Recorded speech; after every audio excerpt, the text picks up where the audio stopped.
In the early hours of December 3rd, the snake of terrorism, whose head lies in Tehran, struck again, this time in Berlin, Germany. The representative office of the National Council of Resistance of Iran, NCRI, was targeted with flammable material. Thanks to the quick response of office residents, a potential tragedy was averted. German police are currently investigating the incident. This cowardly act of terror follows similar assaults on NCRI-affiliated offices in Paris last summer.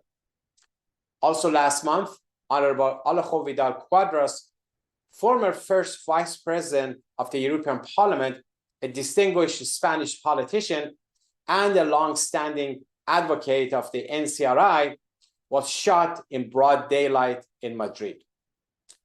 Mr. Vidal-Quadras has directly accused the Iran regime of this attack. Yielding to Tehran has only empowered its fundamentalist terrorist regime. The Iranian Resistance has been a prime target of Tehran's terrorism, both domestically and internationally. Let's not forget that the convicted terrorist diplomat, Asdollah Assadi, which was sentenced to 20 years by a Belgian court for bringing a powerful bomb from Iran to target a large gathering of the Iranian resistance in Paris, was returned to Iran earlier this year in a red carpet welcome by the world's leading state sponsor of terrorism. The Iranian people and their organized resistance have dedicated all their domestic, international, and diplomatic capabilities to removing the head of a snake of global terrorism and war in Tehran. Western capitals need to abandon their policy of appeasement towards Tehran and take the following actions.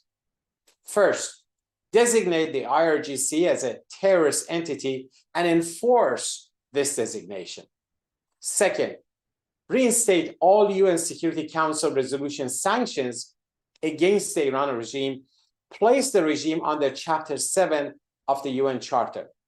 And third, recognize the Iranian people's right to overthrow the regime and the efforts of the Iranian youth resisting the terrorist IRGC. The free world should serve as an enabler of the Iranian people's aspirations rather than rewarding the repressive rulers with appeasement.